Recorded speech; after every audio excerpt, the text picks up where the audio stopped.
bonjour et bienvenue à tous ceux qui nous ont rejoints ce matin en ligne, en présentiel. Nous sommes vraiment heureux de passer cette matinée avec nous, avec vous. Est-ce que vous êtes prêts à louer et adorer notre Dieu ce matin? Oui? Alors je laisse la place à l'équipe de louanges.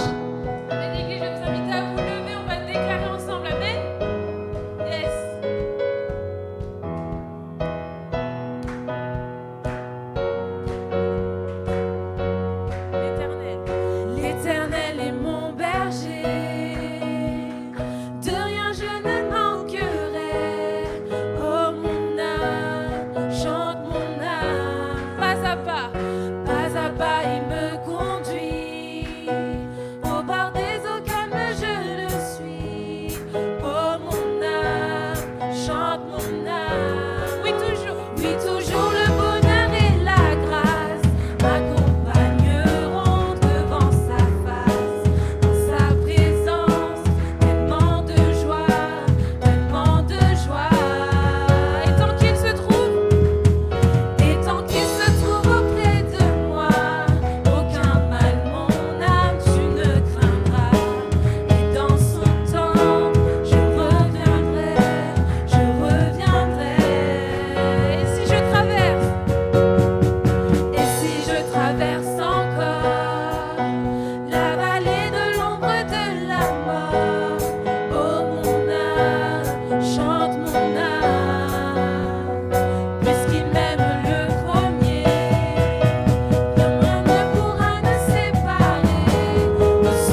sa présence, tellement de joie, tellement de joie.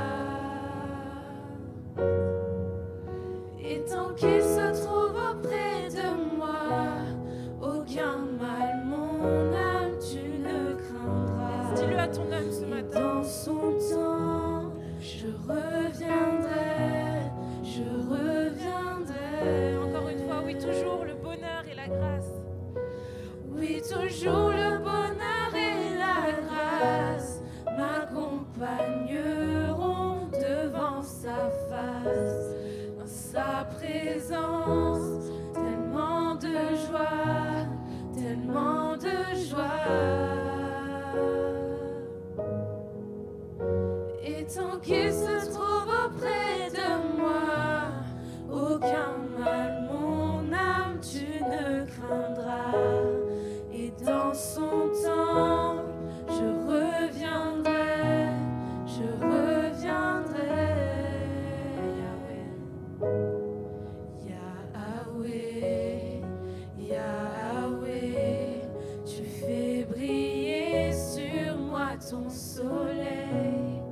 Yahweh, Yahweh, ta lumière chasse au loin les ténèbres. Yahweh, Yahweh, ta parole éclaire mon sentier. Dernière fois, Yahweh. Yahweh, Yahweh, tu fais briller sur moi ton soleil. Oui, tu fais briller. Yahweh, Yahweh, ta lumière chasse au loin les ténèbres. Yahweh, Yahweh, ta parole éclaire mon sentier. Yahweh, Yahweh, Yahweh. Alléluia. On peut acclamer notre Dieu ce matin. Celui qui mérite toute notre louange.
Merci pour ta présence ce matin, Jésus. Quelle joie de pouvoir être dans ta présence, Seigneur.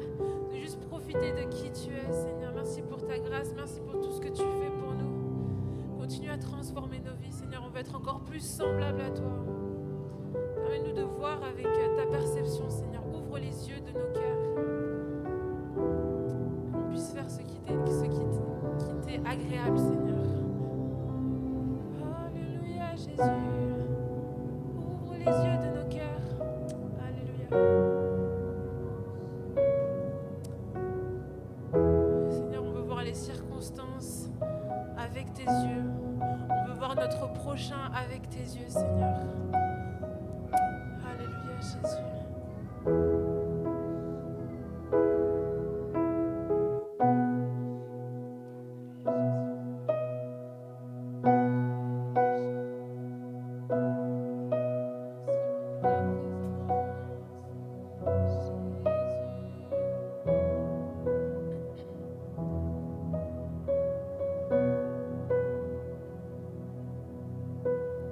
Ouvre les yeux de mon cœur, Père.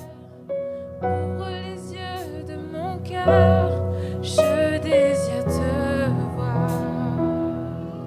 Je désire te voir. Ouvre les yeux. Ouvre les yeux de mon cœur, Père. Ouvre les yeux de mon cœur. Je désire te voir. Je désire te voir. Encore une fois, Église, comme une prière.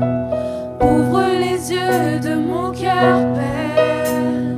Ouvre les yeux de mon cœur. Je désire te voir. Je désire te voir. Une dernière fois, ouvre les yeux.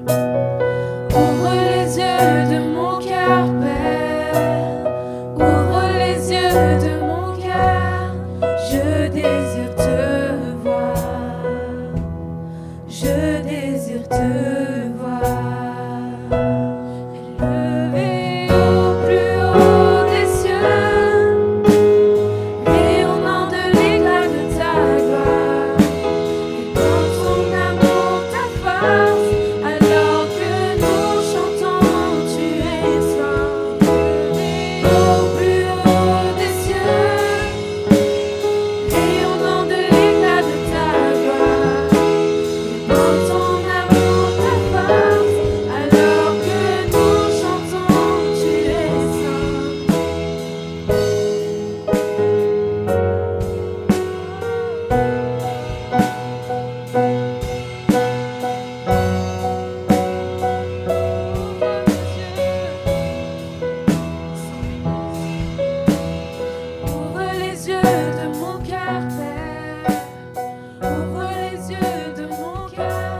Oui, Jésus, nous désirons te voir. C'est un privilège pour nous de pouvoir entrer si facilement dans ta présence. Ton amour pour nous, il est incomparable, il est indescriptible. Il n'y a personne comme toi.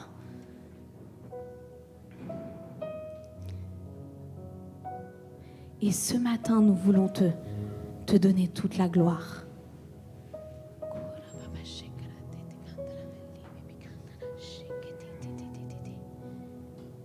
C'est vraiment un privilège pour nous de pouvoir entrer dans la présence de Dieu.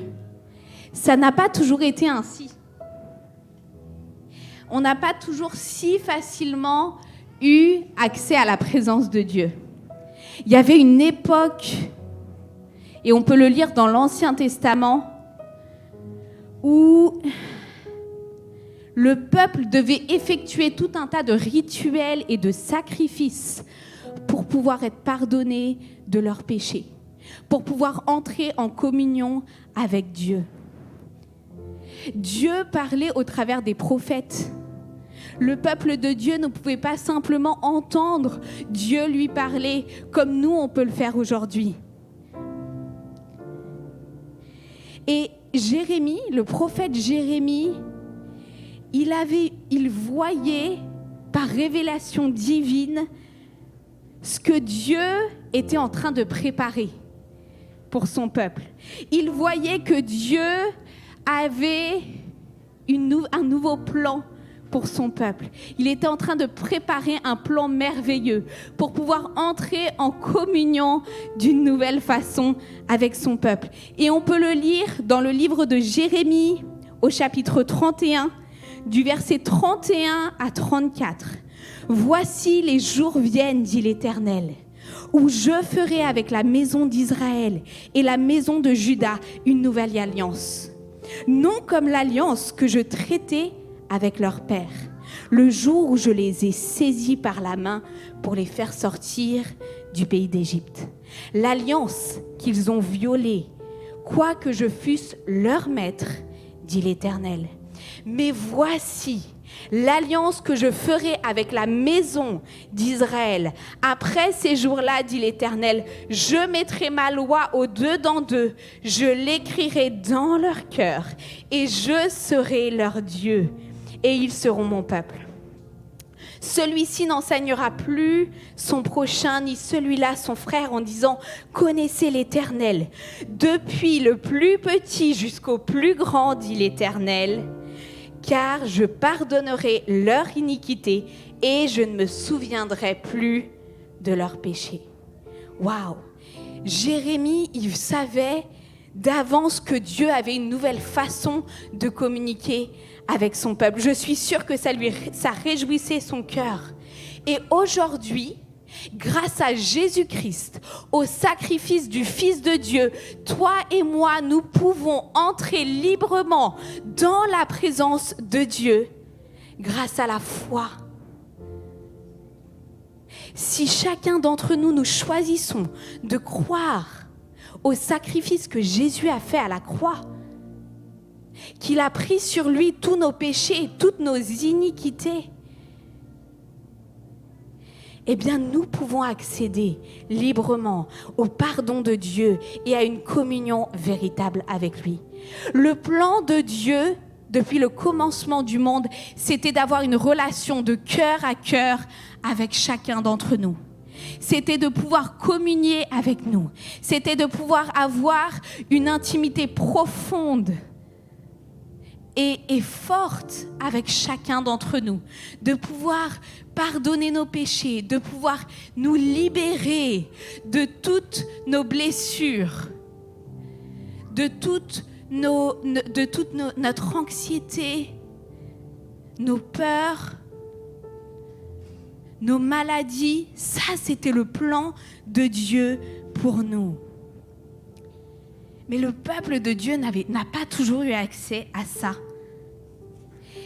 Dieu a décidé d'écrire sa loi sur notre cœur et plus sur des tables de pierre. Et j'ai envie de te demander ce matin, est-ce que tu as déjà saisi ce cadeau de Dieu ?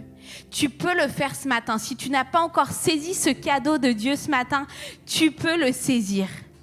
Et si tu l'as fait, est-ce qu'il y a quelque chose que tu as envie de lui remettre ce matin ? Dieu, l'Éternel lui-même nous dit « Je pardonnerai leur iniquité et je ne me souviendrai plus de leurs péchés ». Est-ce qu'il y a quelque chose que tu veux déposer aux pieds de Jésus ce matin ? Dieu te dit qu'il te pardonne et qu'il oublie ton péché. Et on est tous concernés par ce cadeau. Du plus petit, même les enfants sont concernés par ce cadeau, jusqu'au plus grand. Ça, c'est ce que nous dit la parole de Dieu. Et juste avant de partager le pain et le vin ensemble, je nous invite à prier ensemble, à juste courber nos têtes et à remettre à Dieu tout ce qu'on veut lui remettre, à reconnecter avec lui peut-être si on a été déconnecté de notre Père et à recevoir ce cadeau et cette relation de cœur à cœur qu'il désire ardemment avec nous. Oui, Dieu, nous te remercions infiniment parce que c'était ton plan, que nous puissions avoir cette relation de cœur à cœur avec toi, que nous puissions entrer librement dans ta présence et accéder au pardon de nos péchés. Merci d'avoir envoyé Jésus, parce que c'est grâce à lui que nous pouvons enfin accéder à toi. Merci pour ce cadeau, Jésus.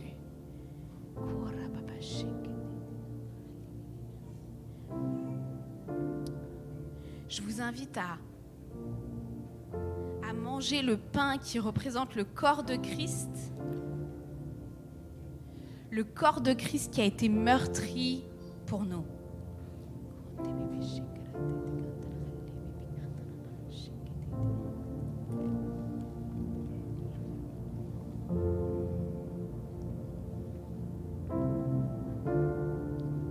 Et je vous invite aussi à boire ce jus de raisin qui représente son sang qui a coulé pour chacun d'entre nous.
m'ouvrant la vie de grâce en grâce.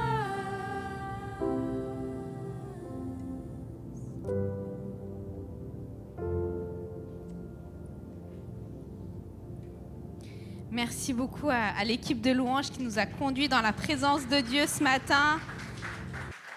Merci à toutes les équipes qui rendent ce culte possible.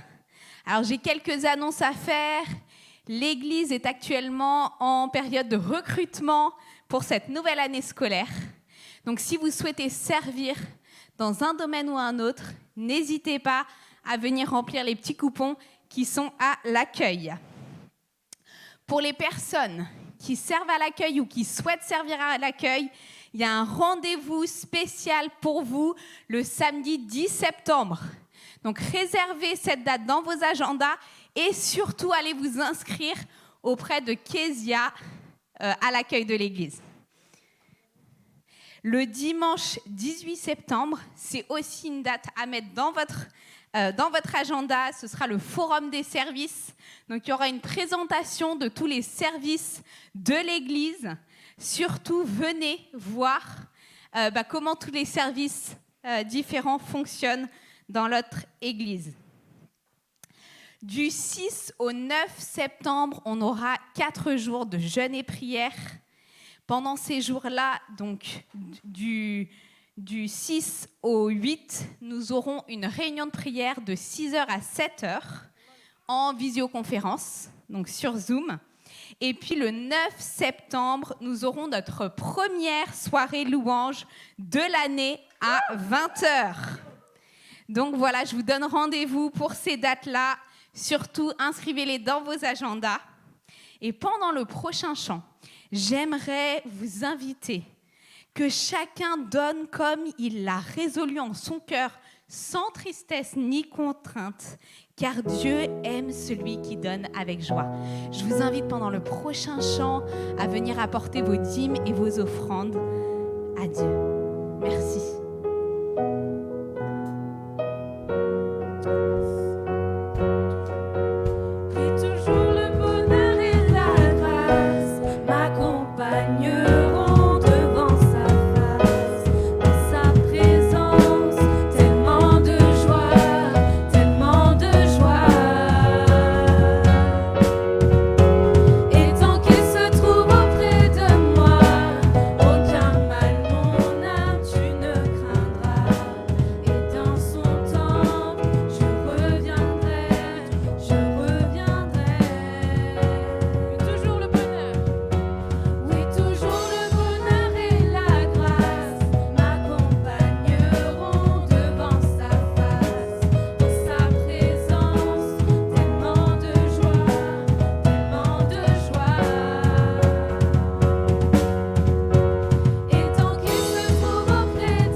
La matinée commence bien, vous ne trouvez pas ?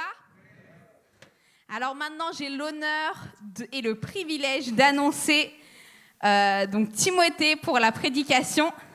Est-ce que vous pouvez l'encourager ce matin ?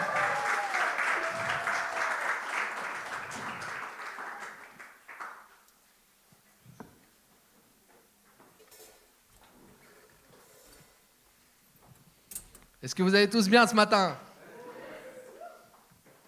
J'aime bien parce qu'on chantait Yahweh, tu fais briller sur moi le soleil. Et je pense qu'on a tous reçu plein de soleil pendant cet été là. Donc voilà, le bonheur, le soleil, les vacances, le bonheur quoi. Et bien sûr, on doit tous revenir. Moi, pour ma part, j'ai passé de bonnes vacances. J'ai fait de la cuisine pendant ces vacances. Et ça m'a inspiré pour ce matin. Parce que ce matin, je vais vous partager dans une lettre que Pierre a écrite, le nouveau concours que vous ne connaissez pas encore. C'est le concours Top Chef du chrétien. Donc, est-ce que vous connaissez l'émission Top Chef? Je ne sais pas si quelqu'un connaît l'émission Top Chef? Ah ouais, je vois qu'il y en a. Pour ceux qui ne connaissent pas, alors c'est des concurrents qui doivent présenter un plat et qui font toutes les étapes du plat. On voit toutes les étapes. Et puis, il y en a un qui va gagner à la fin parce qu'à force de faire les épreuves, il finit par gagner. Et il présente le plat. Et nous, ce matin, on va faire un concours. Sauf qu'avec Dieu, le concours Top Chef, on est tous gagnants. Et donc ce matin, on va voir comment Pierre, dans sa première lettre, nous donne 7 ingrédients pour les bienfaits de Dieu et pour pouvoir agir comme Christ. Est-ce que vous êtes prêts? Donc, dans cette lettre, il commence par dire ceci au verset 3 et 4. Nous allons prendre donc 2 Pierre chapitre 1. Et là, au partir du verset 3. Par sa divine puissance, le Seigneur nous a donné tout ce qui est nécessaire pour vivre dans l'attachement à Dieu. Il nous a fait connaître celui qui nous a appelés à participer à sa propre gloire et à son œuvre merveilleuse. Lorsqu'on accepte Jésus, il s'opère un changement en nous et il nous donne la capacité de recevoir la nature de Jésus. Et il vient déposer son esprit et nous donne tout ce qu'il faut pour vivre comme un chrétien. Un chrétien, c'est dérivé du mot Christ. Nous sommes des petits Christ. Donc on a tous en nous cette capacité de devenir des petits Christ, donc des chrétiens qui agissent comme Jésus. Et au verset 4, il dit « C'est ainsi qu'il nous a accordé les biens si précieux et si importants qu'il avait promis, afin qu'en les recevant, vous puissiez échapper aux désirs destructeurs qui règnent dans le monde et participer à la nature divine. » Vous pouvez mettre la deuxième image? Non, juste avant. Donc dans 2 Pierre, au verset 4, il nous dit que lorsqu'on reçoit Christ, on accède à ses bienfaits et ils nous aideront à tenir ferme face au monde et laisser la nature de Jésus agir en nous. Nous avons donc tout ce qu'il faut, nous sommes tous éligibles pour participer au concours Top Chef. Sauf que là, donc, comme j'ai dit tout à l'heure, on va gagner. Et donc, on va voir ensemble les ingrédients que Pierre va nous présenter. Et on va lire, je vais juste lire le verset, c'est exposé à partir du verset 5, dans 2 Pierre chapitre 1 au verset 5. Écoutez bien, vous allez comprendre pourquoi je vois une recette dans ce que Pierre nous donne. À cause de cela, faites tous vos efforts pour joindre à votre foi, on prend la foi, ajouter à votre foi la vertu, à la vertu, ajoutez la connaissance. Ensuite, une fois que vous avez bien mélangé ça à la connaissance, vous allez rajouter la maîtrise de soi. À la maîtrise de soi, on va ajouter la persévérance. Et à la persévérance, la piété. Et à la piété, l'amitié fraternelle, l'amour. Donc voilà les 7 ingrédients que Pierre nous donne. Donc on va voir un par un ces ingrédients et voir comment on va pouvoir pratiquer cela pour pouvoir agir comme Christ et pouvoir finir avec lui à la fin de notre vie. Premier point, la foi. La foi, ajoutez à votre foi. Alors, il parle de la foi.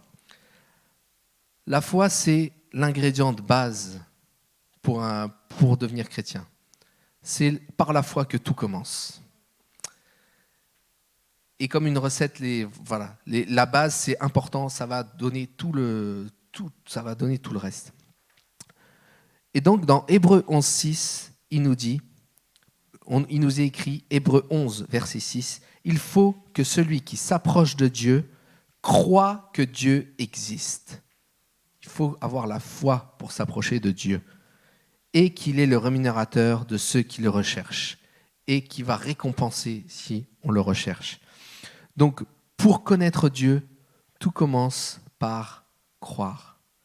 Je ne peux pas m'approcher de Dieu si je n'arrive pas à croire en lui. Et d'ailleurs, quand Paul il va dire au geôlier, quand il va dire à une personne, « Crois au Seigneur et tu seras sauvé. » Crois au Seigneur. La foi, il faut commencer par croire. Et souvent, je ne sais pas si vous avez déjà entendu ça, mais moi j'entends souvent, moi je crois que ce que je vois. Moi d'abord, tu me prouves que Dieu existe, ensuite je pourrais croire en lui. Mais avec Dieu, c'est pas ça. Il faut commencer à croire, et c'est quand on commence à mettre notre foi qu'on voit l'action de Dieu. Et moi j'aime bien dire, essaye de croire d'abord et tu vas voir ensuite. C'est exactement ce qui s'est passé avec Thomas. Vous connaissez l'épisode de Thomas. Thomas, les disciples disent à Thomas, Jésus est ressuscité. Non, moi je pourrais croire que si je touche ses mains. Et Jésus va venir et va lui dire, Thomas, approche, mets tes mains dans mes trous. Et là, Thomas va dire, oui, je crois. Et Jésus lui dira, c'est parce que tu m'as vu que tu as cru. Mais heureux sont ceux qui croient sans avoir vu. Donc si aujourd'hui tu te poses la question, j'aimerais bien que Dieu me prouve quelque chose, commence à croire, commence à dire Seigneur, je commence à croire et tu vas voir, tu seras pas déçu. Et le deuxième aspect de la foi aussi, c'est cette foi qui va déclencher l'action de Dieu dans notre vie comme un interrupteur. Vous savez, quand il fait noir dans une pièce, je sais que si je vais appuyer sur le bouton, ça va allumer. Sauf si l'ampoule est grillée. Et du coup, en fait, c'est cette foi que nous, on doit toujours avoir, c'est de dire, je vais faire confiance à Dieu, que si j'active ma foi, eh bien, il va se produire, il va agir pour moi. C'est ce que nous dit Hébreux 11 au verset 1. La foi est une ferme assurance des choses qu'on espère, une démonstration de celles qu'on ne voit pas. On ne voit pas encore, mais on sait que ça va se produire. Et l'exemple parfait, un grand exemple de la foi, c'est Abraham. Dieu lui a dit, viens, je vais t'emmener dans un autre pays. Abraham, il n'a pas cherché à comprendre. Il a cru, il a commencé à se mettre en marche. Et on a vu que des années après, les choses se sont mises en place. Ce matin, j'aimerais qu'on puisse aussi s'entraîner à faire confiance à Dieu, avoir foi en Dieu dans les choses de la vie. J'ai une petite histoire par rapport à ça, justement par rapport au camp où j'ai participé. En fait, ça nous coûtait plus cher que prévu. Enfin voilà, donc c'était un peu stressant. Puis on s'est dit, mince, est-ce qu'on désinscrit un des enfants ? Est-ce que, enfin voilà, c'est les réflexions, on se dit, ah là là, c'est compliqué parce que voilà, il y a plein de...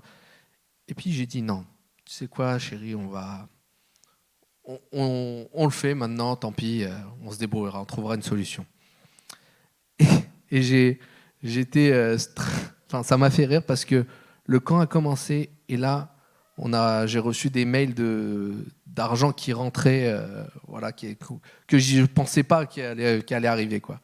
Et du coup, je me suis dit, waouh, c'est un petit acte. C'est vraiment, voilà, je vais agir en disant, voilà, Seigneur, je te confie ça et je vais agir. Et puis, Dieu, il pourvoit.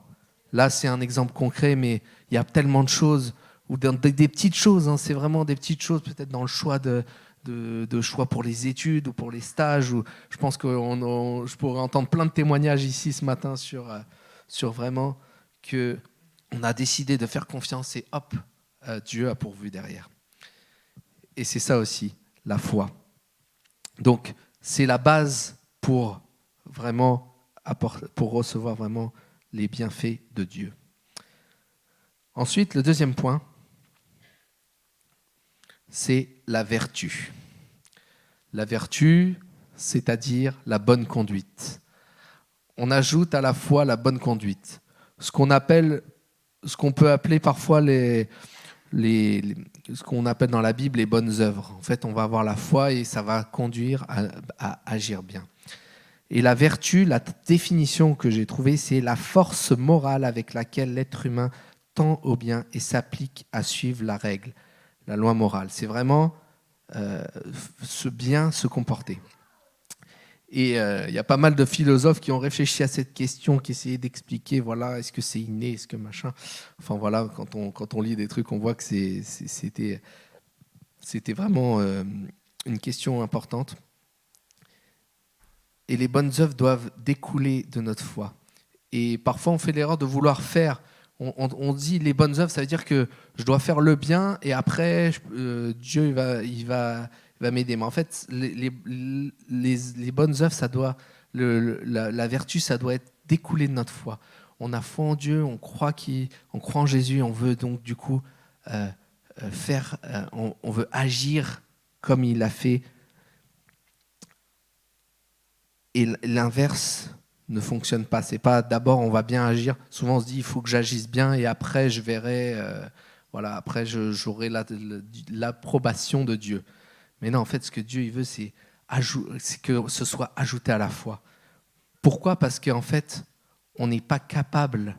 L'être humain n'est pas capable de toujours faire le bien. On a besoin de Dieu pour pouvoir persévérer et faire le bien. Et dans Philippiens 4, au verset 8, on a une clé pour vraiment nous aider vraiment à avoir ce bon comportement. Parce que souvent, ça se passe dans nos pensées.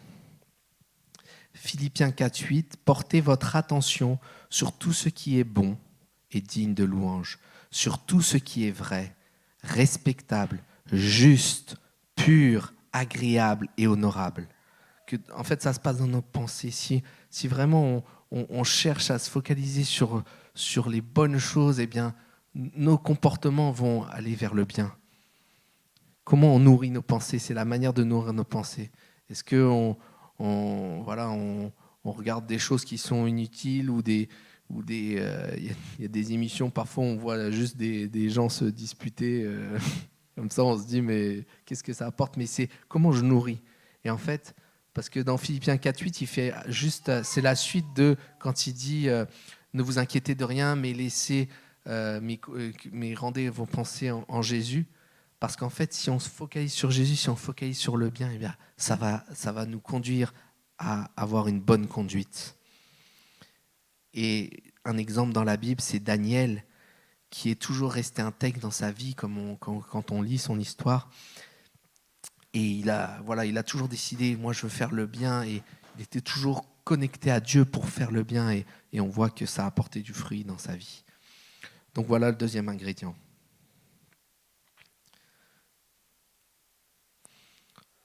Ensuite, joindre votre foi à la vertu, la connaissance. C'est aussi traduit par le mot science. La science, mais pas la science qu'on voit à l'école des expériences, mais c'est la sagesse en fait, la sagesse de Dieu. Et du coup, une fois qu'on se comporte bien, on doit aussi se concentrer sur qu'est-ce que Dieu veut, dans quelle direction comment on veut chercher la sagesse. La sagesse est dans Proverbe 1, verset 7.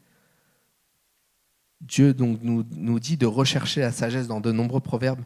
Et comment ça commence la sagesse? La crainte de l'Éternel est le commencement de la science, de la sagesse. C'est quand on commence à craindre l'Éternel, à croire en lui et à respecter ce qui nous demande que la sagesse commence à entrer en nous.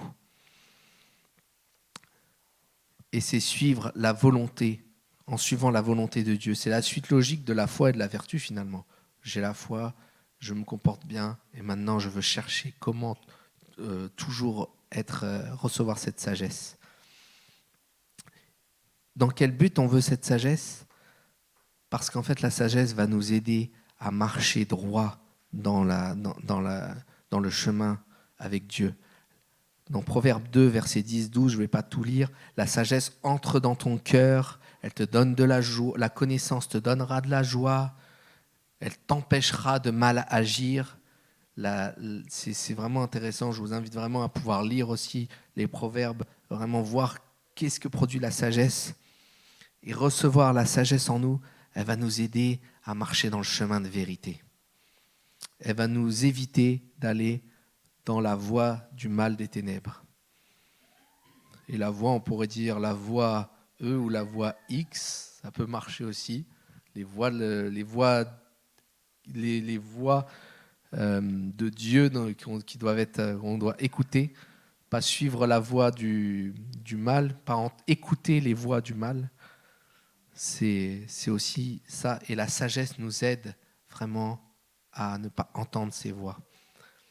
Et un exemple dans la Bible, je pense que vous savez de qui je vais parler maintenant, Salomon. Quand Dieu lui demandera « Qu'est-ce que tu veux que je te donne ?» Salomon dira « Je veux ta sagesse. » Et on verra qu'après, Salomon, il va être le plus grand roi parce qu'il va recevoir cette sagesse de Dieu.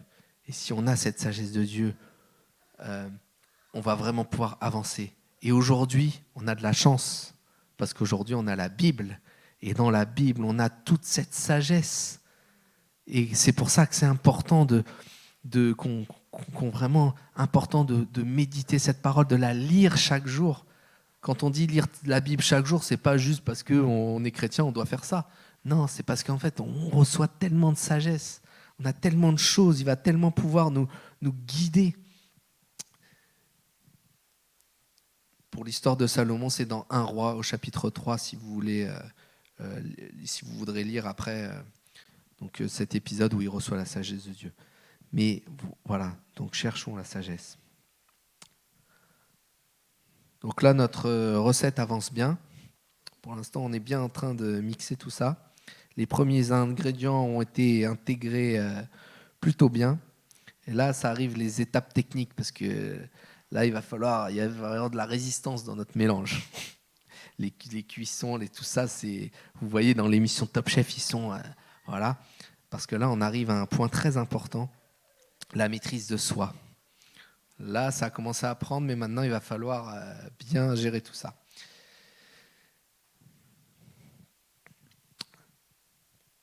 Parce que lorsqu'on commence à marcher, qu'on place notre foi en Dieu, qu'on agit comme selon la vertu et qu'on suit la science, eh bien, il y a une lutte à l'intérieur de nous. Parce qu'en nous, il y a des voix qui s'opposent. On a ce qu'on appelle la chair, c'est notre humanité qui a du mal à vraiment rester là. Et du coup, on doit avoir une maîtrise de soi. Je dois faire attention, quand je me mets en colère, par exemple, je dois me contrôler dans ce que je regarde. C'est le moment vraiment où on doit faire un effort. Et dans Romains 7, au chapitre 20, il y a Paul qui fait le constat de se dire, mais en fait, je veux faire le bien, mais je fais le mal quand je veux faire le bien, et je fais le bien... non, attendez, je vais vous lire. Il dira qu'il fait le mal qu'il ne veut pas, il ne fait pas le bien qu'il voudrait. Et du coup, mais comment on va faire? Et heureusement, au Romains chapitre 8, du verset 1 à 4, ce qui commence par « Maintenant donc, il n'y a plus de condamnation pour ceux qui sont unis à Jésus-Christ. » Lorsque on est limité, eh bien, on fait appel à Dieu, à Jésus, à son Saint-Esprit. Et la maîtrise de soi, elle fait partie d'un des fruits de l'Esprit. on fait appel au Saint-Esprit pour nous aider à pouvoir gérer toutes ces luttes à l'intérieur.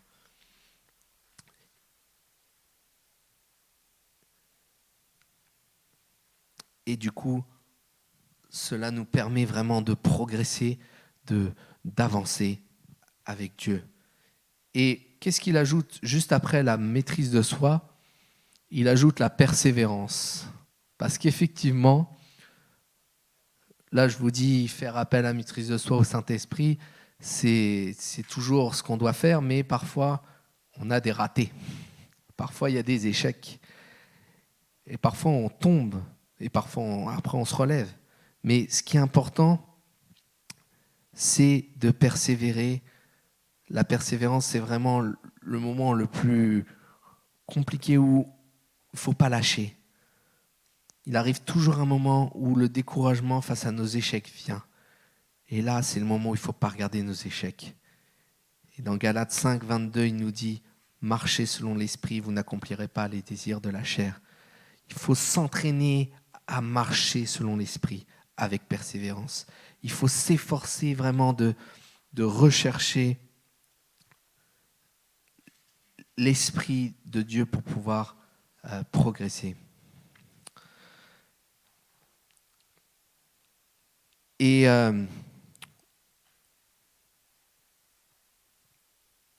dans la Bible, il y a aussi pas mal d'histoires où on voit des hommes de Dieu comme David, par exemple, qui ont eu des moments où ils ont chuté, où ils ont péché, mais ils ont tenu bon, ils ont persévéré pour revenir, pour faire des efforts. Et on sait que David est appelé l'homme selon le cœur de Dieu. Donc, il a vraiment, malgré ses échecs, il a persévéré pour revenir à Dieu. Et Pierre aussi, qui était le disciple qui était presque tout le temps avec Jésus. Et Pierre, il a renié Jésus. Et c'est pareil, il a dû se remettre en question. Et ensuite, qu'est-ce qu'il a fait, Pierre? Eh bien, Pierre, c'est un des fondateurs de l'Église aujourd'hui. Donc on voit que la persévérance, il a su se relever, persévérer, c'est quand j'ai des échecs, eh bien je continue. Je lâche pas. Je lâche pas, surtout ne lâchez pas. Surtout en ce moment, si tu es dans un combat, ne lâche pas, tu vas voir. Ça va finir par... Dieu va t'aider à te sortir de ta situation.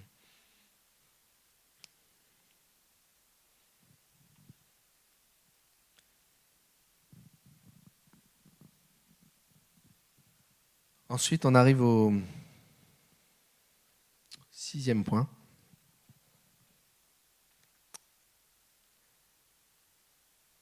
La raison de nos échecs, bien souvent, réside dans le fait qu'on veut se relever nous-mêmes.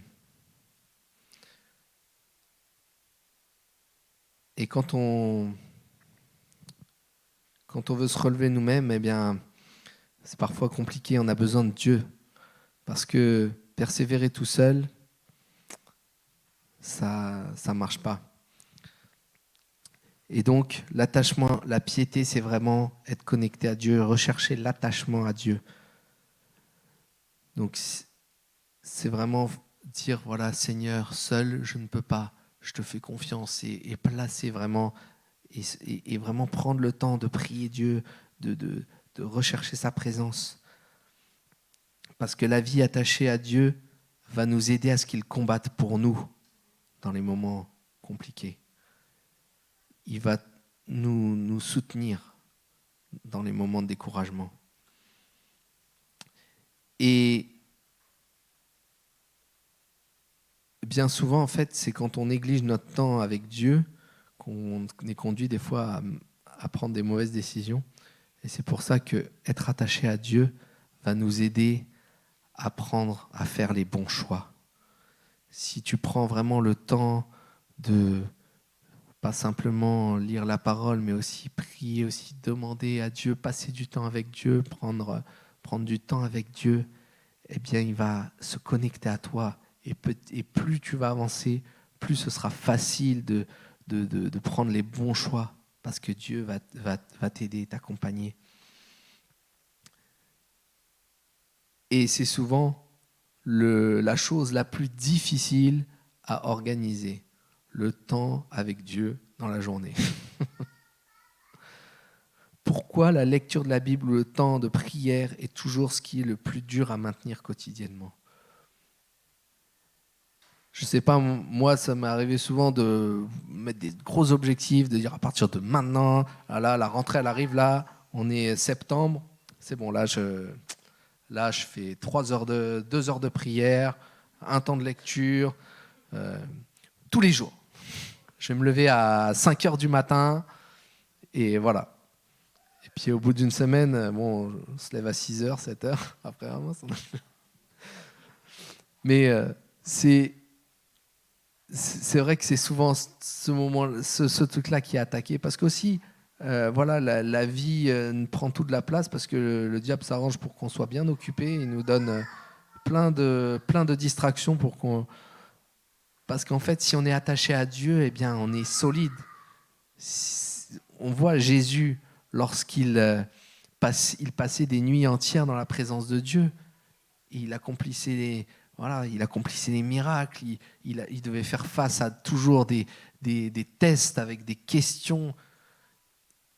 Mais Jésus, il savait qu'il fallait être attaché à Dieu.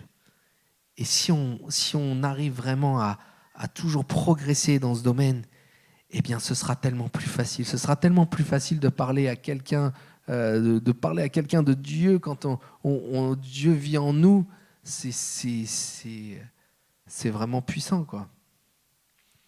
J'écoutais, il y a comment il s'appelait, Jean-Peter Schmitt qui était décédé il n'y a pas longtemps, et il disait qu'il avait dans son coffre toujours des CD pour annoncer l'évangile à ceux qui croisaient.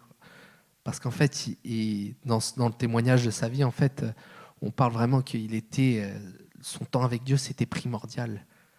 Et on voit, voilà, c'est un exemple concret de quand Dieu est en nous, on agit,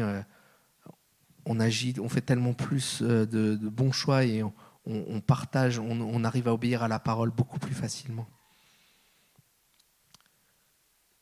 Et qu'est-ce qui nous attache à Dieu? Donc, comme je vous l'ai dit, c'est les actes, c'est la piété. La piété, en gros, c'est les 2 éléments principaux, on va dire, c'est la lecture de la Bible et le temps de prière, mais c'est vraiment faire des choses où on est connecté avec Dieu, où on agit vraiment en symbiose avec Dieu, en connexion avec lui.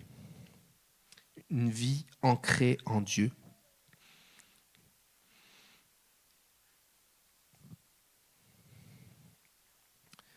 Ensuite,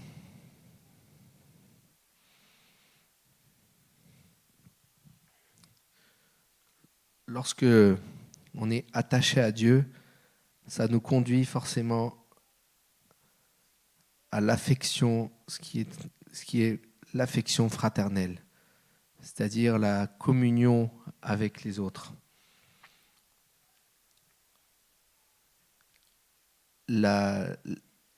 Dans Ecclésiaste 4, au verset 12,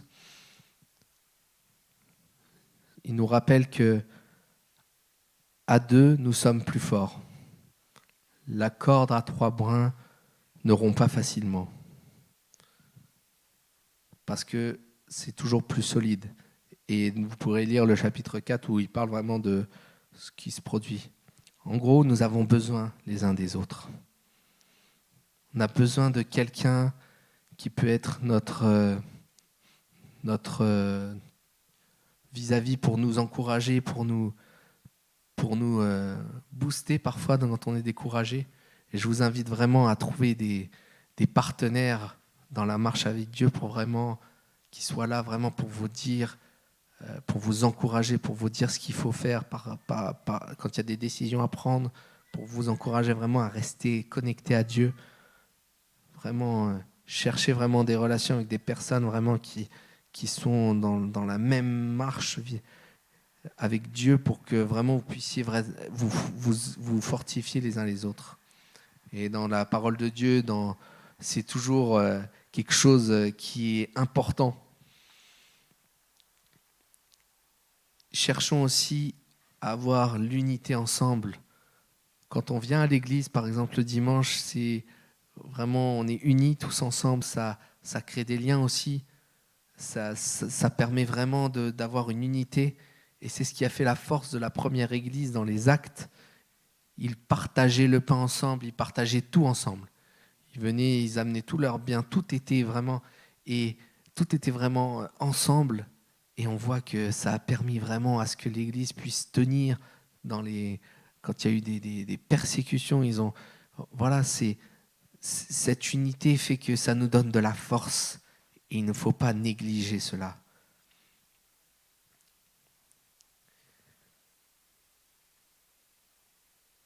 Et Jésus nous demande même d'aimer notre prochain, d'aimer même nos ennemis. Là, c'est de l'affection fraternelle, je ne sais pas comment on a... Mais c'est vraiment... Voilà, là, on part à un autre degré. Quand il dit... Oui, parce que ajouter à l'affection fraternelle, l'amour. J'ai regroupé l'affection fraternelle et l'amour. Là, l'affection fraternelle, c'est entre frères et sœurs. Et ensuite, on vient à l'amour. L'amour qui est l'élément qui principal, en fait, on va dire, l'élément qui rassemble tout, qui unit le tout. Parce que vous pouvez faire un bon plat, je reviens à l'image du plat, mais on peut faire un bon plat, la touche finale, c'est ce qui fait c'est ce qui peut faire la différence, en tout cas dans une compétition. Mais l'amour, en fait, comme dit Paul dans 1 Corinthiens 13 au chapitre 1, je pourrais transmettre des messages reçus de Dieu, posséder toute la connaissance et comprendre tous les mystères. Je pourrais avoir la foi capable de déplacer les montagnes. Si je n'ai pas d'amour, je ne suis rien. On a besoin de cet amour pour que tout ait un sens, pour que tout ce qu'on a pratiqué, pour la foi qu'on a mis, pour la vertu, etc., pour tous ces points qu'on avait ensemble, pour que l'amour vraiment, pour que tout ait du sens.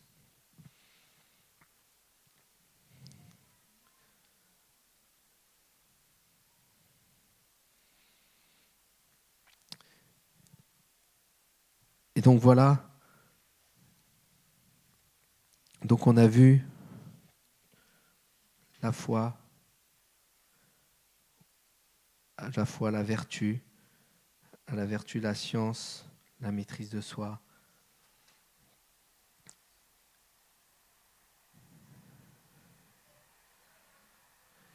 Et maintenant, voilà ce qu'il dit à la fin, au verset 8.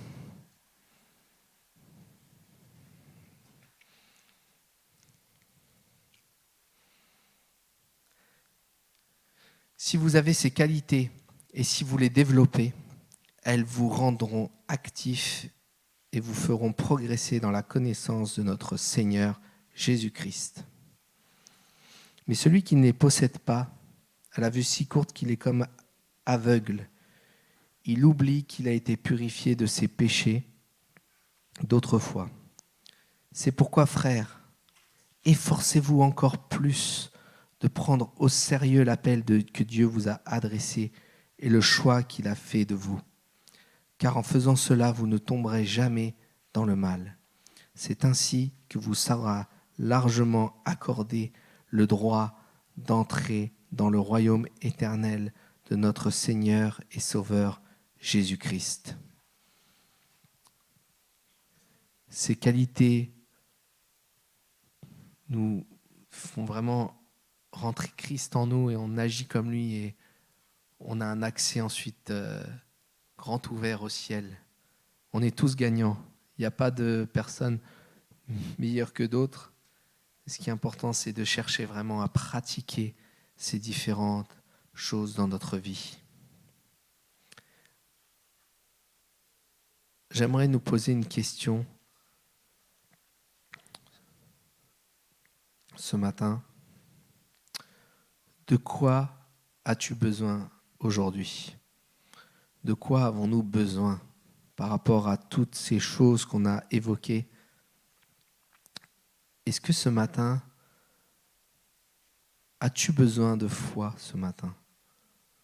As-tu besoin de foi pour t'approcher de Dieu? Pour que Dieu puisse œuvrer dans ta vie? As-tu besoin que Dieu renouvelle tes pensées pour changer peut-être certains de tes comportements qui ne sont pas en adéquation avec Dieu? Ou ce matin, peut-être souhaites-tu t'engager à rechercher la sagesse de Dieu dans ta vie? Peut-être que tu as besoin de plus de son Saint-Esprit pour pouvoir bien agir, pour avoir le contrôle, pour avoir une maîtrise de soi. Peut-être es-tu dans une période où tu as besoin de te relever, tu as besoin de persévérer. Peut-être l'autre question, c'est souhaites-tu te reconnecter à Dieu? Est-ce que tu as perdu un peu la connexion avec Dieu et tu as besoin de la retrouver ce matin? Est-ce que tu as besoin d'amour dans ta vie?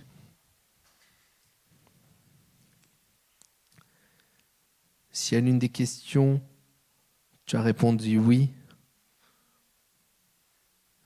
si on répond oui à une de ces questions, je vous invite à vous lever.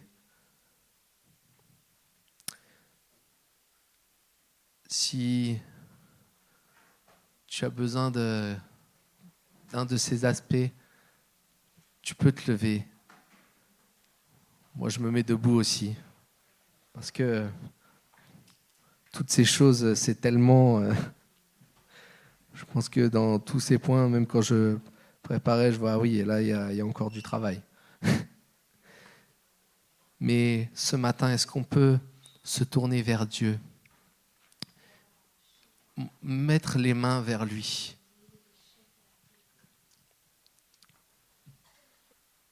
Vraiment, je vous invite vraiment à réfléchir à peut-être un des aspects ou peut-être plusieurs, mais vraiment, par la foi, là, on va mettre notre foi en action, comme je l'ai dit, la foi, c'est la base. On va lever nos mains au ciel et on va demander au Seigneur de venir nous apporter cet ingrédient qui nous est nécessaire aujourd'hui. Il y a une nouvelle rentrée qui arrive et peut-être qu'il y a une décision à prendre. Vraiment, recevons. Oui, Saint-Esprit, Seigneur, Saint-Esprit, nous te demandons de venir maintenant. Tu vois la situation de chacun de mes frères et sœurs. Seigneur, je te prie, viens maintenant déverser par ton esprit ce besoin, Seigneur. Oh,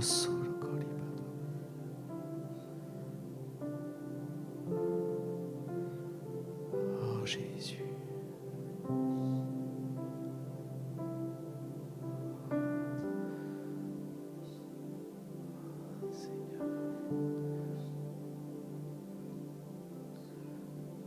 Oh Jésus, merci pour ta présence.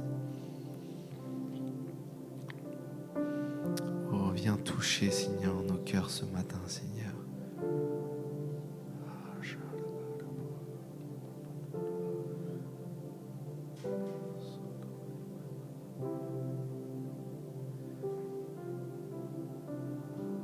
Oh Jésus, merci pour ta présence. Oh Jésus, alléluia. Commencez à élever votre voix directement au Seigneur. Demandez-lui par la foi d'agir dans une de vos situations.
Je vais inviter l'équipe de louange peut-être à chanter un chant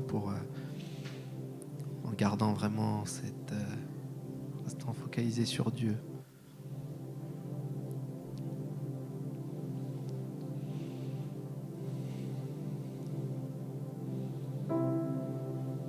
Centré sur toi, centré sur toi, centré sur toi, Jésus, centré sur toi, centré sur toi, centré sur toi, Jésus. Centré sur toi, centré sur toi, centré sur toi, Jésus. Centré sur toi, centré sur toi, centré sur toi. Je reviens au cœur de la louange. Je reviens au cœur de la louange pour te centrer sur toi, centrer sur toi, Jésus. Oui, je renonce à tous mes faux semblants pour te centrer sur toi, centrer sur toi, Jésus. Je reviens au cœur de la louange pour te centrer sur toi, centrer sur toi, Jésus. Oui, je renonce à tous mes faux semblants pour te centrer sur toi, centrer sur toi, Jésus.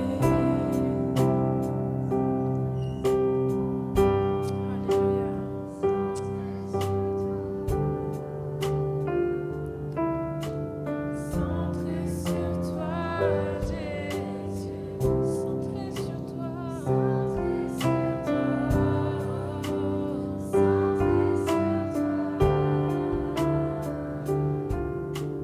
centré sur toi, Si certains d'entre vous voulaient peut-être qu'on prie pour vous, parce que, comme on dit, la communion fraternelle, ensemble, on peut prier les uns pour les autres. Si certains d'entre vous veulent qu'on prie pour une situation par rapport à tout ce qu'on a évoqué, je vous invite tout simplement à vous approcher pendant le prochain chant. On priera pour vous.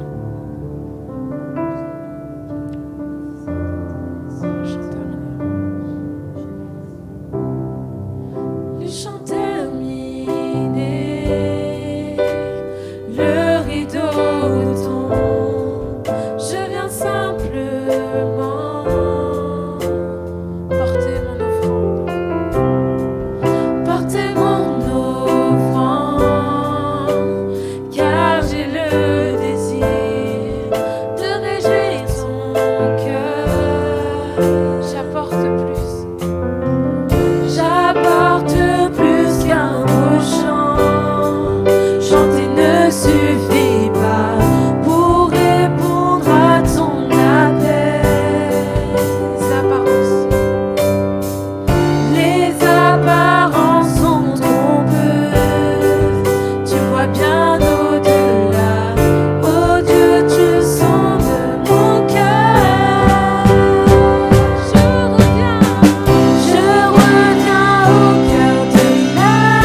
Merci Timothée pour ce message très encourageant ce matin. Est-ce que vous avez été touchés par Dieu vous aussi ce matin? Moi je sais qu'il m'a parlé ce matin et vraiment je vous encourage durant toute la semaine à rechercher ces qualités et à les pratiquer dans votre vie tout au long de la semaine. Voilà. Et sur ce, je vous souhaite une très très bonne semaine, que le Saint-Esprit puisse vous accompagner et que vous puissiez vraiment